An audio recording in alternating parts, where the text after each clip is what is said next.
Hi everyone! Welcome back to my channel. So for today's video guys, ipapakilala ko sa inyo kung ano yung ginagamit kong bagong skincare ngayon.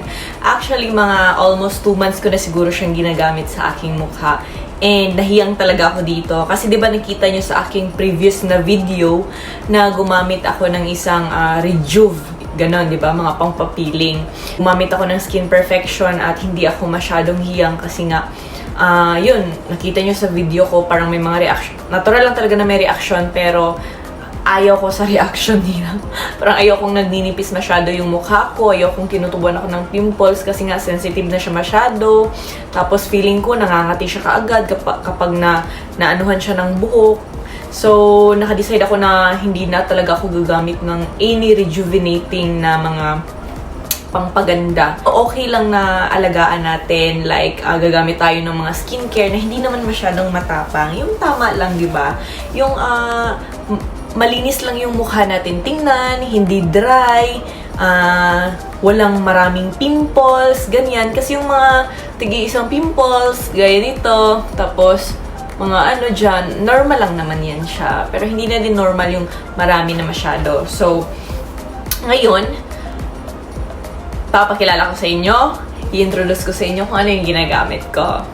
Yung ginagamit ko na tawag niya na skincare every night bago ako matulog. So, of course, una maghilamos muna kayo. Kahit sa akin kasi yung ginagamit kong sabon is yung papaya. Anything na sabon as long as papaya para malighten yung ating mga pimple scar, yung maganda kasi yung papaya na sabon. Kung sa akin lang ha, kasi hiyang-hiyang naman tayo. So, for me, yung papaya na sabon is hiyang ako doon kasi nga nakaka-lighten siya ng mga scars, especially mga pimple scars. First, yung ina-apply after maghilamos or bago matulog is yung toner. So, ito ay ang Deo Pros. Ito siya.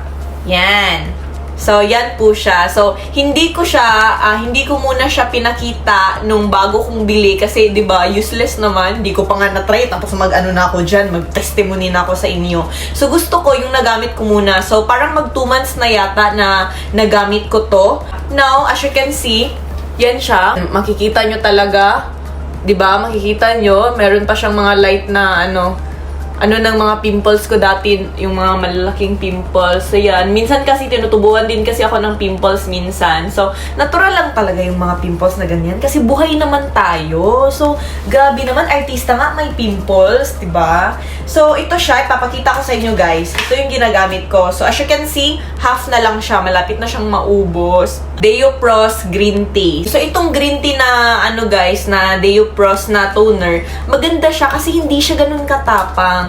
Alam mo, before, when I was in high school, college, yung ginagamit ko is Eskinol. Di ba pang teens yun, di ba? Pwede yun sa teens yung Eskinol. Mild na nga yung Eskinol, di ba? Pero napansin ko dati, nagninipis pa rin yung skin ko sa Eskinol. Nagninipis pa rin yung skin ko doon. Pero ito siya, mild talaga siya. So, hiyang talaga ako dito. Yung kanyang yung kanyang amoy is mild na mild talaga yung amoy niya. So, alam niyo yung parang pangmayaman na amoy. Ay, yun.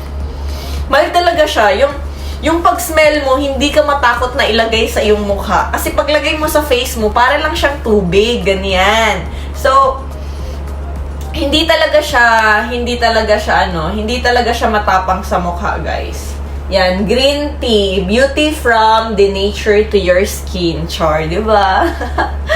So, this is 260 ml. Nabibili ito sa Watsons. So, sa Watsons ko ito nabili. So, ngayon, pinapakita ko talaga sa inyo na okay talaga siya. Okay siya sa skin.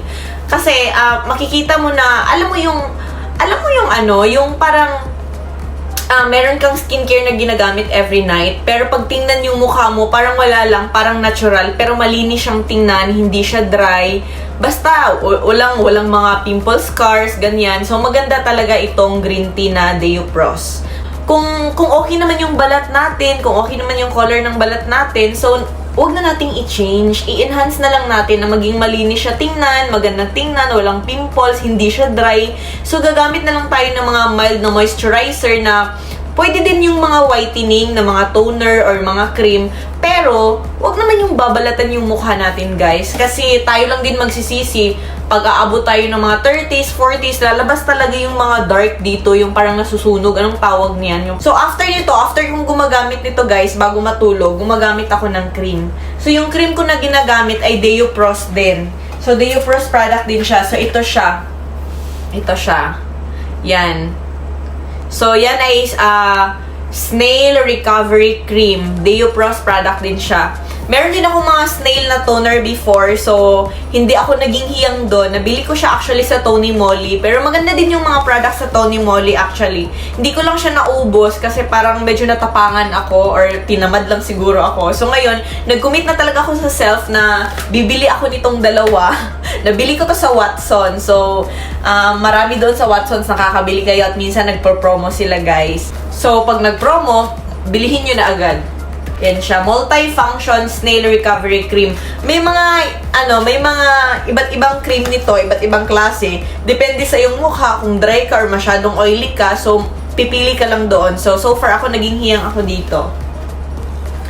Ano siya, multi-functioning, whitening, anti-wrinkles, tapos deep moisturizing na siya. So, medyo, ang mukha ko kasi hindi ako masyado yung, di ba may mga mukha na oily? So, ako kasi hindi ako oily, tapos medyo dry talaga siya, ganyan. So, gumagamit ako ng cream. So, guys, hindi to siya matapang, hindi mo makikita yung mukha mo na mag-peeling siya, ganyan. So, talagang, parang dahan-dahan yung pagwa-whitey ng iyong skin na hindi siya na-force. So, ito yung laman niya. Yan siya. Tapos, i-open natin. Para siyang parang milky na cream. So, yung kanyang yung kanyang texture, para siyang shampoo na para siyang cream silk. Tapos, yan. Malambot siya masyado. Para talaga siyang para siyang shampoo. Pero paglagay mo sa iyong mukha, relaxing na talaga siya paglagay mo sa mukha mo kasi, alam mo, malamig, tapos, basta magaan lang siya sa mukha, hindi ka matatakot. Yung amoy niya, super mild lang yung amoy niya. Para siyang milk na merong peanut. Parang ganun.